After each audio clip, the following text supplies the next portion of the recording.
What's up, team? Sean from Rest to Live. And this is going to be a really quick one because I'm looking at a very capitulated market. Things are very red. Stocks are definitely getting pounded. And I think people's emotions are taking a pretty brutal beating right now. So I wanted to just provide a slightly different perspective here. Markets are supposed to do this. This is a normal, healthy part of investing. Markets go up, markets go down. It's cyclical, okay? But here's the thing. Within the markets are lots of pieces of good news. It might be a question of looking at a company like Palantir getting IL6 level clearance for government contracts. This is a big deal. That's a big deal for that position, potentially. It might be looking at market neutral or market negative positions you can take to not only hedge yourself, but make a lot of money on the downside. I had made a comment this morning on Twitter that I executed on a play I had been inquiring about yesterday on PayPal, both from the capitulation perspective, but additionally because of a lot of bad news and a lot of cancellations coming out around PayPal contracts and accounts.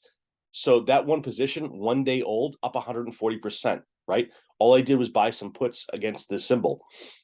The reason why I wanted to put this out today is you should not be treating this as doom and gloom, end of the world, life is over, stocks will never rebound, real estate's terrible, interest rates are high. These are massive opportunities. These are huge opportunities for prepared and intelligent investors.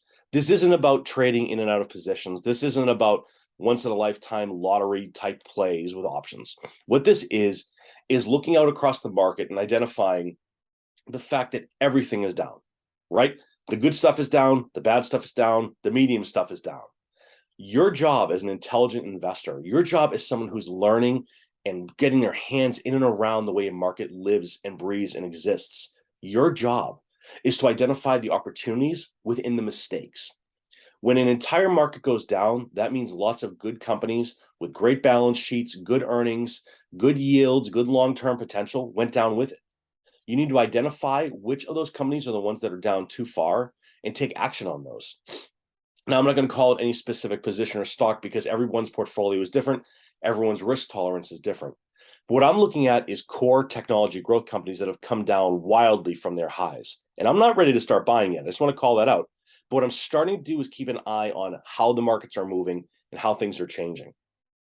Now, I want to call it something else as well. Well, it's very easy to sit back and scream and yell about market manipulation and how unfair things are, and the Fed's out to get me, and Powell's out to get me, and Goldman Sachs is out to get me, Wall Street's out to get me. Team, for many, many months, the top fund managers, the top asset managers, the top hedge funds have all been saying it's time to move to cash. It's time to hedge your positions. It's time to protect your downside. I've been saying the same thing. These are the moments where you have got to learn the hard and expensive lesson about investing long-term in your life. The markets are cyclical. There are things you can do to protect yourself, to profit from it, but you've got to use this as a learning opportunity. Take a step back and forget about how much your portfolio is down. It's of no value to you to think about this. And start to think about what companies, what positions, what sectors are down for the wrong reasons, right? Everything is down across the board. So not everyone is doing terrible.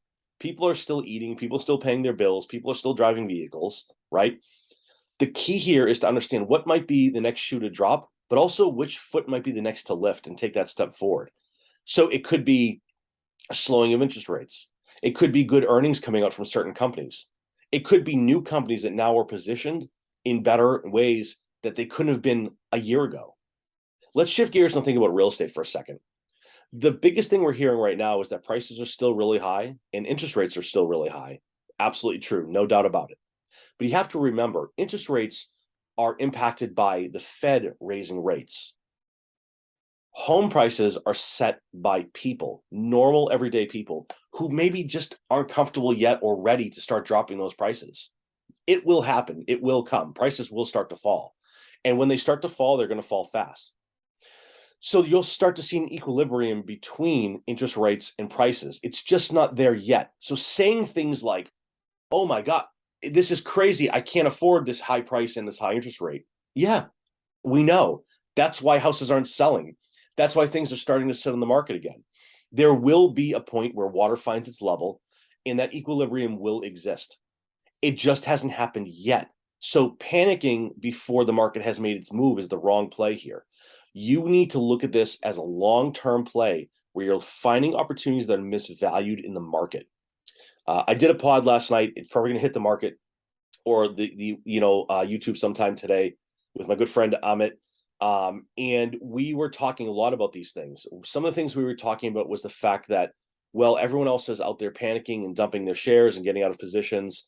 A lot of us are just sitting patiently waiting to execute, waiting to take advantage.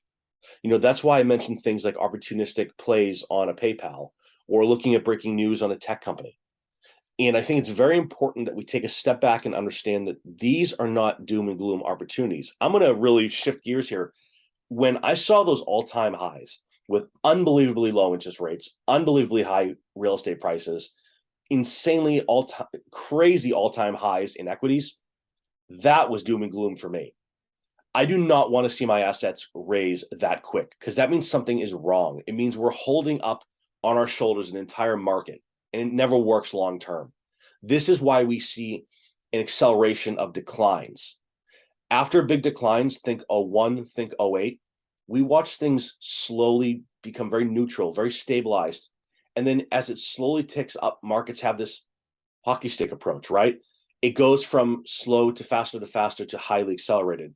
But when it accelerates that fast, it runs out of gas. And the crash comes fast and it hurts and it feels bad. But it comes back again. And then this repeats itself and it comes back again and it repeats itself. In just 22 years, we can look at now 3 examples of massive run-ups and then massive crashes afterwards. And every time there's lessons to learn, there's ways to be better prepared.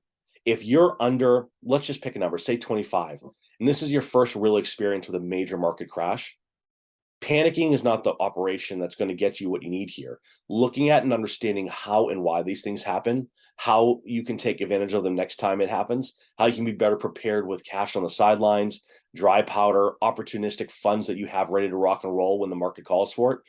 Those are the lessons to learn.